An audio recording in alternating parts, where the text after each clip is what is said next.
Paul Heyman, The Wise Man.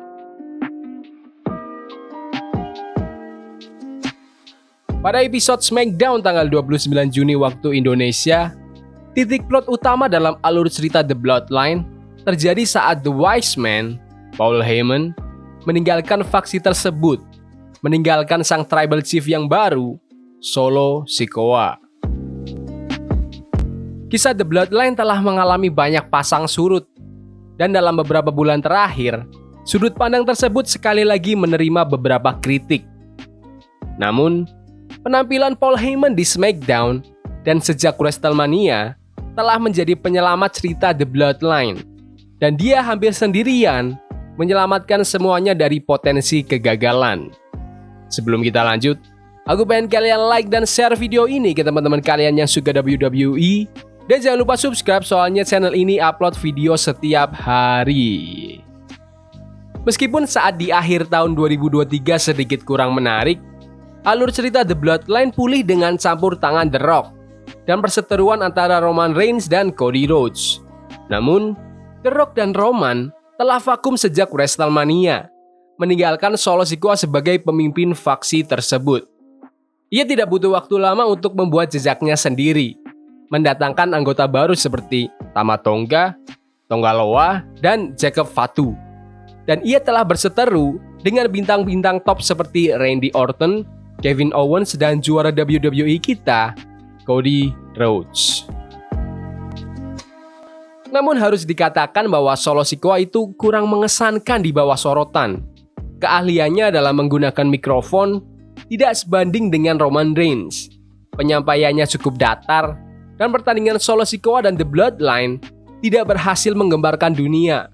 Seperti pertandingan street fight di Backlash yang memang menghibur. Tapi bisa dibilang, kata menghibur itu dibawakan oleh Randy Orton dan Kevin Owens, bukan dari The Bloodline. Entah karena kekalahan beruntun yang panjang sebelum alur cerita ini, atau fakta bahwa ia belum siap untuk menjadi pusat perhatian, Solo Sikoa belum meyakinkan sebagai penerus Roman Reigns dan sebagai heel nomor 1 di SmackDown. Ketika menyaksikan alur cerita The Bloodline mengalami perubahan, belokan, dan perkembangan, Paul Heyman lah yang menjadi tokoh paling penting dari keseluruhan cerita. Sejak hari pertama Solo Sikoa ingin mengambil alih kekuasaan, keraguan Heyman dan keterkejutannya atas kehancuran, pengambilan keputusan yang emosional, dan anggota baru itu menambah drama. Sejak 2020, Paul Heyman telah menjadi The Wise Man, penasehat yang setia kepada Roman Reigns, memperlakukannya dengan begitu banyak kekaguman dan gairah, sehingga bisa dikatakan ia itu memuja sang tribal chief. Heyman tidak memperlakukan Solo Sikoa dengan cinta dan dukungan yang sama, menambahkan lapisan ke dalam cerita yang akan membuatnya jauh lebih meyakinkan saat Roman Reigns akhirnya kembali ke program WWE.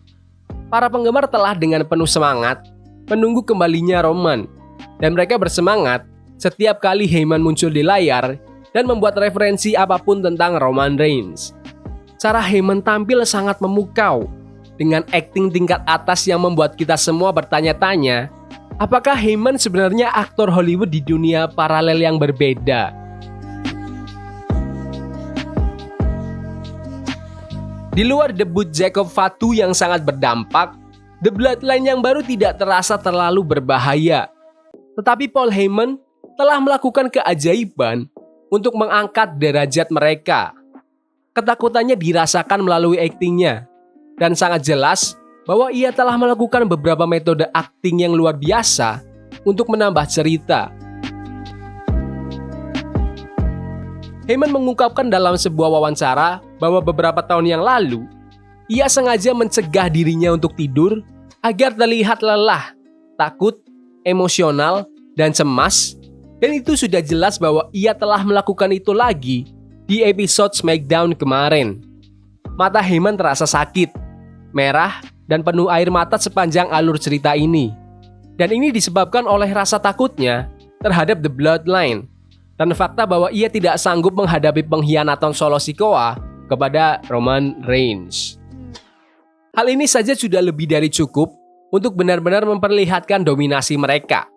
Dalam segmen penutupan SmackDown kemarin, Heyman akhirnya berpaling dari Solo, menyatakan bahwa Heyman tidak mengakui Solo sebagai sang Tribal Chief. Solo Sikoa dan The Bloodline kemudian menyerang Paul Heyman.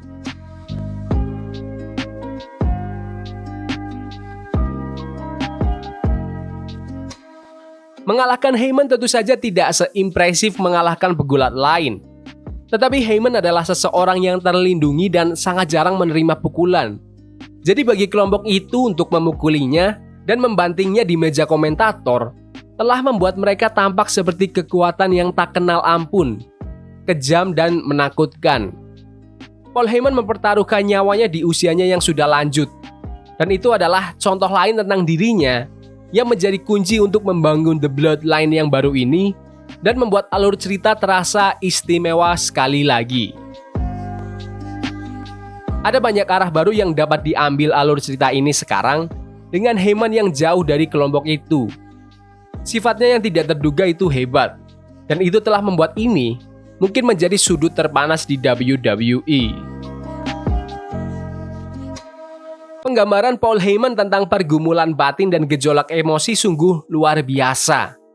Kemampuannya untuk menyampaikan emosi yang mendalam itu memikat penonton, dan serangan terhadapnya adalah momen klimaks yang dibutuhkan untuk membuka jalan bagi kembalinya Roman Reigns. Heyman telah berusaha keras untuk menyiapkan kembalinya Roman Reigns sebagai salah satu babyface teratas dan pasti akan memunculkan salah satu reaksi terbesar dalam sejarah WWE. Perhatian cermat Heyman terhadap detail menjadi kunci penampilannya. Dia tidak mencukur untuk menunjukkan tekanan yang dialami karakternya. Dia membiarkan rambutnya beruban untuk menonjolkan kecemasan dan kegugupannya saat Solo menganggap dirinya sebagai pemimpin yang baru dan saat Solo mengatakan Roman Reigns itu tidak akan kembali lagi. Kantung di bawah matanya mempercantik penampilannya. Setuju untuk menerima pukulan, terutama di usianya itu, membuatnya menjadi good guy yang simpatik setelah bertahun-tahun menjadi dalang di balik sang juara dan faksi heel terbesar di WWE. Sementara itu, hanya dalam satu malam saja, Paul Heyman berhasil membuat The Bloodline yang baru ini terlihat seperti ancaman. Jacob Fatu telah bergabung, dan dengan Solo Sikoa yang resmi menjadi sang Tribal Chief yang baru, menghajar habis Paul Heyman adalah langkah kekuasaan terbesar The Bloodline yang baru sejauh ini. Menurut kalian, apakah ini akan membuka jalan untuk Roman Reigns kembali dan membalaskan dendam Paul Heyman? Komen di bawah pendapat kalian. Ya udah gitu aja video hari ini. Jangan lupa like dan subscribe ke channel ini karena aku pengen 3000 subscriber di bulan ini. Tolong bantu. Yes boy, see you.